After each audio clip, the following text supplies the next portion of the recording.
Hello ಬಾ hello ಬಾ. ಸ್ನೇಹಿತರೆ, ದೃಶ್ಯವೊಂದನ್ನು ಗಮನಿಸ್ತಾ ಇದ್ದೀರಿ. ಸ್ನೇಹಿತರೆ, ಈ ದೃಶ್ಯವನ್ನು ನೋಡಿದ್ರೆ ಖಂಡಿತವಾಗಿಯೂ ಎಂಥವರಿಗೂ ಒಂದು ಕ್ಷಣ ಕಣ್ಣೀರು ಬಂದು ಬಿಡತ್ತೆ. ತನ್ನ ಮಗಳನ್ನು ಕಳೆದುಕೊಂಡಿರುವಂಥ ತಾಯಿ ಬಿಕ್ಕಿ ಬಿಕ್ಕಿ ಅಳ್ತಾ ಇದ್ದಾಳೆ. ಸೊ ಇಂತಹ ಪರಿಸ್ಥಿತಿ ಯಾರಿಗೂ ಬೇಡ ಅಂತ ಒಂದು ಕ್ಷಣ ಅನಿಸಿಬಿಡುತ್ತೆ. ಎಲ್ಲರೂ ಕೂಡ ಸಂತೋಷದಲ್ಲಿ ಒಂದು ಟ್ರಿಪ್ ಮಾಡಬೇಕು, ಟ್ರೆಕ್ಕಿಂಗ್ ಹೋಗಬೇಕು ಅನ್ನುವಂಥ ಒಂದು ಮನಸ್ಥಿತಿಯಲ್ಲಿ ಬಂದಿರ್ತಾರೆ. ಆದರೆ ತಮ್ಮ ಮಗಳು ಈ ರೀತಿಯಾಗಿ ನಾಪತ್ತೆ ಆಗಿಬಿಡ್ತಾಳೆ, ಕೊನೆಗೆ ಶವವಾಗಿ ಪತ್ತೆ ಆಗಿಬಿಡ್ತಾಳೆ ಅನ್ನುವಂಥ ಒಂದು ಕನಸು ಕೂಡ ಆ ತಾಯಿಗೆ ಇರಲಿಲ್ಲ ಅಂತ ಕಾಣಿಸುತ್ತೆ. ಸ್ನೇಹಿತರೆ, ನಿಮ್ಮೆಲ್ಲರಿಗೂ ಕೂಡ ಗೊತ್ತಿರೋ ಹಾಗೆ ಕಳೆದ ಒಂದು ವಾರದ ಹಿಂದೆ ಮಡಿಕೇರಿಯಲ್ಲಿ ನಡೆದಿರುವಂಥ ವಿಚಾರ, ಶರಣ್ಯ ನಾಪತ್ತೆ ಆಗಿದ್ರು. ಶರಣ್ಯ ನಾಪತ್ತೆ ಆದ ಬಳಿಕ ಶರಣ್ಯ ಅವರು ಕೊನೆಗೆ ಜೀವಂತವಾಗಿ ಪತ್ತೆ ಆಗಿದ್ರು. ಆದರೆ ಶ್ರೀನಂದ ಕೂಡ ಅದೇ ರೀತಿಯಾಗಿ ಜೀವಂತವಾಗಿ ಪತ್ತೆ ಹಾಕ್ತಾರೆ ಅಂತ ಬಹುತೇಕ ಜನ ಅಂದುಕೊಂಡು ಬಿಟ್ಟಿದ್ರು. ಸೊ ಈ ಒಂದು ಶ್ರೀನಂದ ಕಾಣೆ ಆದಂಥ ಸಂದರ್ಭದಲ್ಲಿ ಬೇರೆ ಬೇರೆ ರೀತಿಯಾದಂಥ ಒಂದಿಷ್ಟು ಮಾತುಗಳು ಕೂಡ ಕೇಳಿ ಬರ್ತಾ ಇದ್ವು, ಅನುಮಾನಗಳು ಕೂಡ ಹುಟ್ಟಿಕೊಂಡು ಬಿಟ್ಟಿದ್ವು. ಈಗ ಶ್ರೀನಂದ ಕೊನೆಗೂ ಕೊಳೆತ ಸ್ಥಿತಿಯಲ್ಲಿ ಪತ್ತೆ ಹಾಗೆ ಬಿಟ್ಟಿದ್ದಾಳೆ. ಏನಿದು ಪ್ರಕರಣ? ಈ ಪ್ರಕರಣಕ್ಕೆ ಸಂಬಂಧಪಟ್ಟ ಹಾಗೆ ಇಂಚಿಂಚು ಮಾಹಿತಿಯನ್ನು ಗಮನಿಸ್ತಾ ಹೋಗೋಣ. ಜೊತೆಗೆ ಅಲ್ಲಿನ ವಿಫಲತೆಗಳು ಹೇಗಿದ್ದಾವೆ, ಅಲ್ಲಿನ ಅಧಿಕಾರಿಗಳು ಅದೇನು ಕತ್ತೆ ಕಾಯ್ತಾ ಇದ್ದಾರೆ, ಅಲ್ಲಿನ ಜಿಲ್ಲಾಡಳಿತ ಅದೇನು ಮಾಡ್ತಾ ಇದೆ, ಈ ಕುರಿತಾಗಿ ಒಂದಿಷ್ಟು ಪ್ರಶ್ನಿಸ್ತಾ ಹೋಗೋಣ. ಸ್ನೇಹಿತರೆ, ವಿಡಿಯೋನ ಕೊನೆವರೆಗೂ ನೋಡಿ.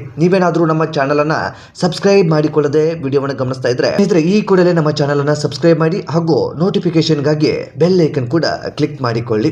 ಇನ್ನು ನೇರವಾಗಿ ವಿಷಯಕ್ಕೆ ಬಂದುಬಿಡೋಣ. ಕೇರಳದ ಪಾಲಕ್ಕಾಡ್ ಮೂಲದ 15 ವರ್ಷದ ಬಾಲಕಿ ಶ್ರೀನಂದ ಶವವಾಗಿ ಪತ್ತೆ ಆಗಿದ್ದಾಳೆ. ಏಪ್ರಿಲ್ 7ರಂದು ಸಂಜೆ ಮಾಣಿಕ್ಯಧಾರ ಜಲಪಾತದ ವೀಕ್ಷಣೆಗೆ ತೆರಳಿದಂತ ವೇಳೆಯಲ್ಲಿ ಬಾಲಕಿ ನಾಪತ್ತೆ ಆಗಿ ಬಿಟ್ಟಿರ್ತಾಳೆ. ಸರಿಯಾಗಿ ಸಮಯ 6 ಗಂಟೆಯ ಆಸುಪಾಸು. ಇನ್ನು ಇಲ್ಲಿಗೆ ಬರುವಂತಹ ಪೂರ್ವದಲ್ಲಿ ಹಂಪಿ ಪ್ರವಾಸವನ್ನ ಮುಗಿಸಿ 41 ಜನ ಕುಟುಂಬದ ಸದಸ್ಯರೊಂದಿಗೆ ಶ್ರೀನಂದಿ ಇಲ್ಲಿಗೆ ಬಂದಿರ್ತಾಳೆ. ಕಾಣೆಯಾಗುವ ಕೆಲವೇ ನಿಮಿಷಗಳ ಮೊದಲು ತಂದೆಯ ಮೊಬೈಲ್ನಲ್ಲಿ ಸಂತೋಷದ ರೀಲ್ಸ್ ಚಿತ್ರೀಕರಿಸಿರ್ತಾಳೆ.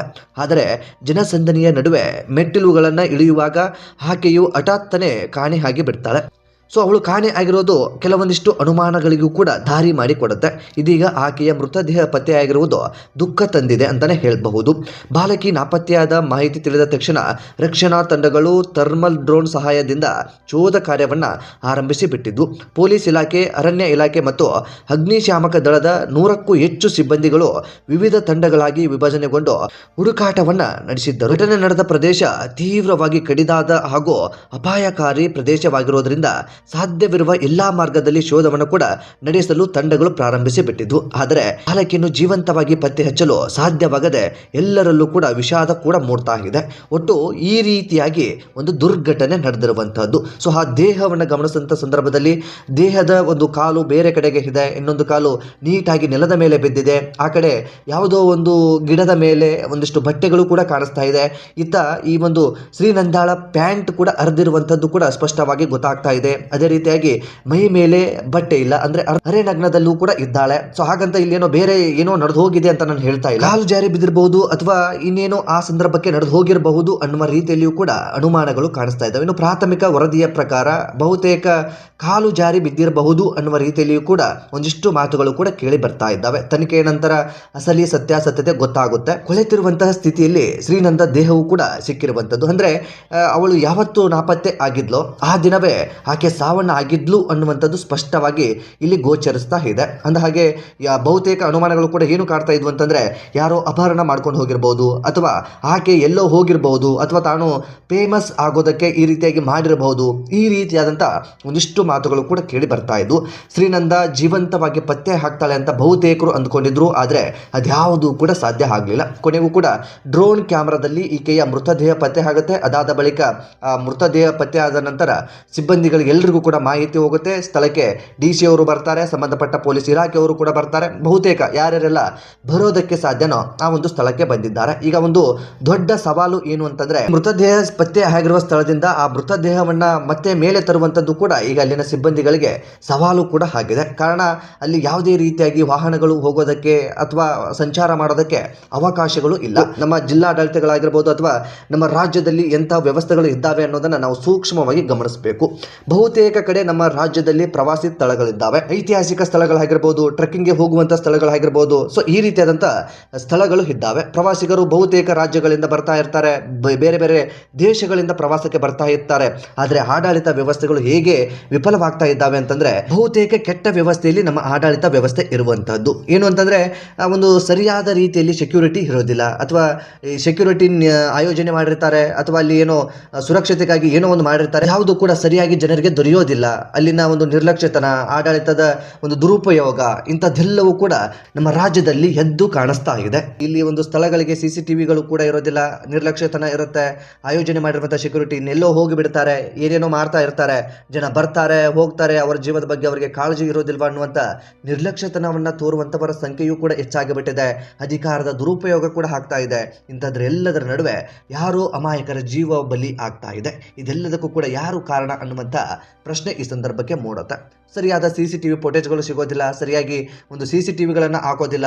ಯಾರೋ ಒಂದು ನಿರ್ಬಂಧ ಸ್ಥಳಕ್ಕೆ ಹೋಗ್ತಾರೆ ಅಥವಾ ಅಲ್ಲಿ ಹೋಗ್ತಾ ಇದ್ದಾರೆ, ಟ್ರೈ ಮಾಡ್ತಾ ಇದ್ದಾರೆ ಅನ್ನೋ ಕಾರಣಕ್ಕೆ ಅವರನ್ನು ಮತ್ತೆ ಹಿಂದೆ ಕರೆಯುವಂಥ ವ್ಯವಸ್ಥೆಗಳು ಕೂಡ ಆಗೋದಿಲ್ಲ.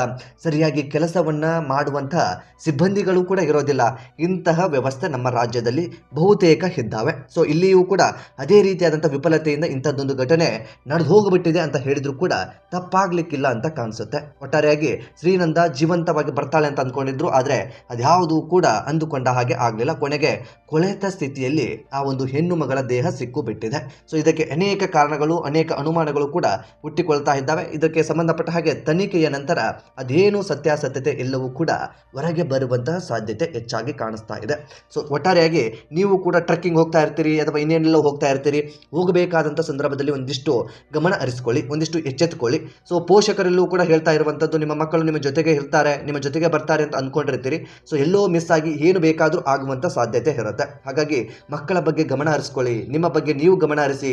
ಯಾವುದೋ ರಿಸ್ಕ್ ತೆಗೆದುಕೊಂಡು ಯಾವುದೋ ಪ್ಲೇಸ್ಗೆ ಹೋಗೋದಕ್ಕೂ ಕೂಡ ಹೋಗಬೇಡಿ. ಟ್ರೆಕ್ಕಿಂಗ್ಗೆ ಹೋದಂಥವರು ತುಂಬಾ ಎಚ್ಚರಿಕೆಯಿಂದ ಟ್ರೆಕ್ಕಿಂಗ್ಗೆ ಹೋಗಬೇಕಾಗತ್ತೆ. ನಿಮ್ಮ ನಿರ್ಲಕ್ಷ್ಯತನ, ಬೇಜವಾಬ್ದಾರಿತನದಿಂದನೂ ಇಂತಹ ಘಟನೆಗಳು ನಡೆಯುವಂತ ಸಾಧ್ಯತೆ ಹೆಚ್ಚಾಗಿರುತ್ತೆ. ಹಾಗಾಗಿ ಈ ಒಂದು ವಿಡಿಯೋದ ಕುರಿತಾಗಿ ನಿಮ್ಮ ಅನಿಸಿಕೆ ಏನು ಎಂಬುದನ್ನ ದಯವಿಟ್ಟು ಕಾಮೆಂಟ್ ಬಾಕ್ಸ್ ಅಲ್ಲಿ ಮೆನ್ಷನ್ ಮಾಡಿ. ಆದಷ್ಟು ಟ್ರೆಕ್ಕಿಂಗ್ಗೆ, ಟಿಪ್ಸ್ಗಳಿಗೆ ಹೋಗುವಂಥವರು ಅಥವಾ ಪ್ರವಾಸಕ್ಕೆ ಹೋಗುವಂಥವ್ರಿಗೆ ಈ ಒಂದು ವಿಡಿಯೋವನ್ನು ಶೇರ್ ಮಾಡಿ. ನಮ್ಮ ಚಾನಲ್ನ ಸಬ್ಸ್ಕ್ರೈಬ್ ಮಾಡಿಕೊಳ್ಳದೆ ವಿಡಿಯೋವನ್ನು ಗಮನಿಸ್ತಾ ಇದ್ದರೆ ಈ ಕೂಡಲೇ ಸಬ್ಸ್ಕ್ರೈಬ್ ಮಾಡಿ. ಹೆಚ್ಚಿನ ವಿಡಿಯೋಗಳಿಗಾಗಿ ಬೆಲ್ ಐಕನ್ ಕೂಡ ಕ್ಲಿಕ್ ಮಾಡಿಕೊಳ್ಳಿ. ಸ್ನೇಹಿತರೆ, ಈ ಒಂದು ಕೇಸಿಗೆ ಸಂಬಂಧಪಟ್ಟ ಹಾಗೆ ಸಂಕ್ಷಿಪ್ತವಾಗಿ ನಾವೆಲ್ಲರೂ ಕೂಡ ಒಂದಿಷ್ಟು ಮಾಹಿತಿಯನ್ನು ಕೊನೆಯ ಹಂತದಲ್ಲಿ ಗಮನಿಸೋದಾದರೆ, ಏಪ್ರಿಲ್ 7ನೇ ತಾರೀಕು ಶ್ರೀನಂದ ಅನ್ನುವಂಥ 15 ವರ್ಷದ ಹೆಣ್ಣು ಮಗಳು ಟ್ರೆಕ್ಕಿಂಗ್ಗೆ ಹೋದಂಥ ಸಂದರ್ಭದಲ್ಲಿ ನಾಪತ್ತೆ ಆಗಿರ್ತಾಳೆ. ಸೊ ನಾಪತ್ತೆ ಬಹುತೇಕ ಅನುಮಾನಗಳಿಗೆ ಕಾರಣವಾಗುತ್ತೆ. ಅದಾದ ಬಳಿಕ ಪತ್ತೆ ಮಾಡೋದಕ್ಕೆ ಸಂಬಂಧಪಟ್ಟಿರುವಂತಹ ಅಧಿಕಾರಿಗಳು, ಸಿಬ್ಬಂದಿಗಳು ಎಲ್ಲರೂ ಕೂಡ ಬರ್ತಾರೆ, ಜೀವಂತವಾಗಿ ಸಿಗ್ತಾಳೆ ಅನ್ನುವಂಥ ಭರವಸೆಯನ್ನು ಕಾಣಿಸ್ತಾ ಇರ್ತಾರೆ. ಆದರೆ ಅದೆಲ್ಲವೂ ಕೂಡ ಸುಳ್ಳಾಗಿ ಬಿಡುತ್ತೆ. ಕೊನೆಗೂ